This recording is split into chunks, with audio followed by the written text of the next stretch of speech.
Janet Henning. And how do you spell your last name? Henning. What Henry, our son who's 18 years old, has Down syndrome, and what Henry enjoys most is he loves being with other people. He loves the social aspect of life. Henry loves music, and he's very knowledgeable about all different kinds of music, and music in groups, and he likes his movies too. He likes to watch movies. Henry was diagnosed with Down syndrome. He was born at 9:30 on a Monday night during halftime of a Packer game. And the doctor came in the next morning and said he was fairly certain that Henry had Down syndrome, and that he would not be telling me this if he didn't have a really good inclination that that's what it was. So that was on a Tuesday morning, and we got the official diagnosis on Friday morning because they had to send the blood work to Milwaukee to have it confirmed. Having a child with special needs, and I will say special needs because his health care, special health care needs, there's more than just the health, it's the whole total child or person. Certainly brings a different dimension to our life, and it's evident when we can look at ourselves, our lives compared to other people's lives, that our life revolves mostly a lot around our child, because he is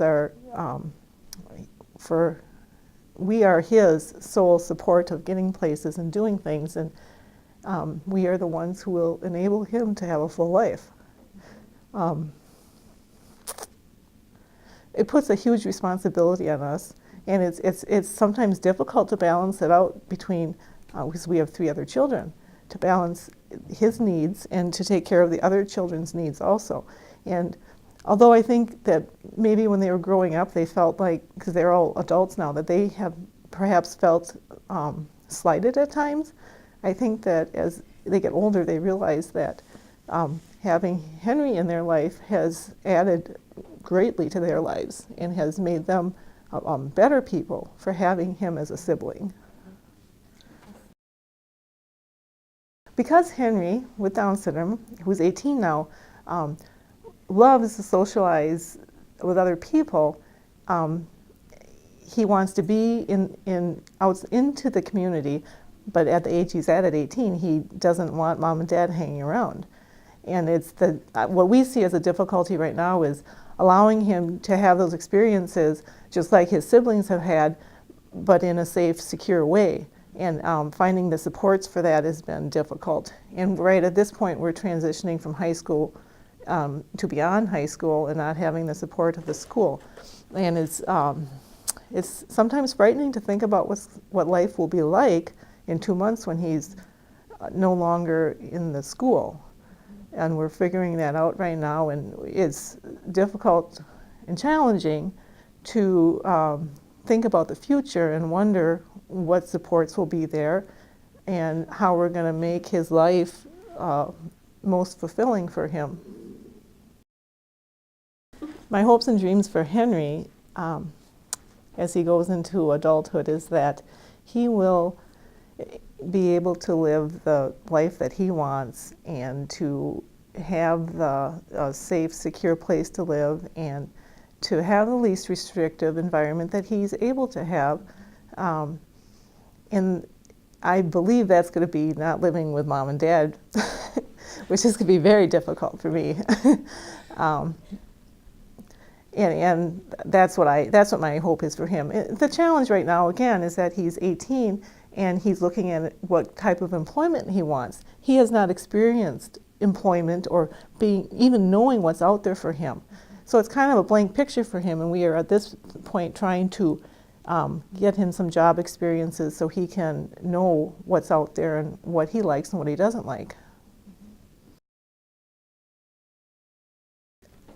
I think that early on, for giving advice to other parents, I would say is don't always think that the people who say they are the experts or that you think are the experts know what's best for your child, because you are the parent and you know what's best for your child, and sometimes that may be not what the so-called experts tell you. you know your child, and you have to verbalize what you want for your child.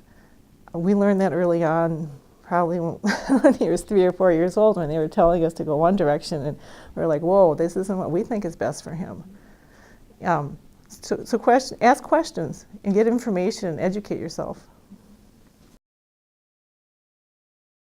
My expectations for attending the YIPI program was that I would become more informed and educated and make connections with organizations, agencies, and other families that would be involved in my life at this point.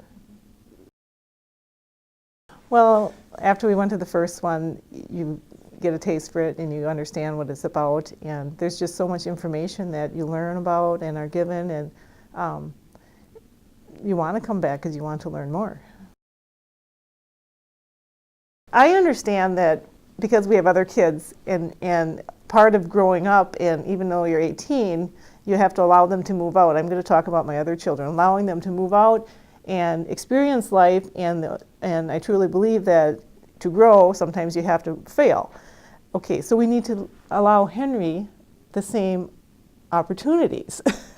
And the thing about that is that you have to be able to allow those failures to happen in a safe way. For example, he was home alone a few weeks ago, and because he didn't have school that day, and typically we'll let him stay home for, I don't know, 4 or 5 hours alone, then we'll come home and we're there for lunch. Well, he decided he was going to make eggs on the stove. We have a way for him to make eggs in the microwave, but because his brother comes and makes eggs on the stove, he was going to do the same thing. And he did, and he didn't tell me interesting about, he tried to hide it, that he had made eggs, but I could smell it because he had burnt them really bad. And he had even gone to the thing about, he had washed all the dishes. And I walk in the door, I can smell he had burned eggs, or burned something. I'm like, what burned? Nothing. I'm like, you did the dishes? Yeah, I wanted to. And okay, so I'm looking around, I'm like, something burned here. And go look in the garbage can, he had changed the garbage can.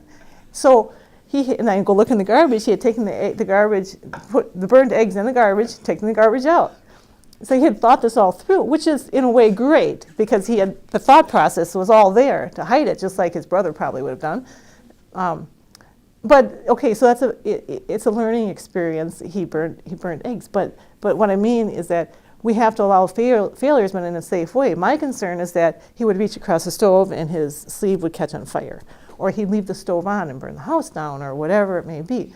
So figuring out a way to allow failures to happen in a safe way, because it's part of growing and learning.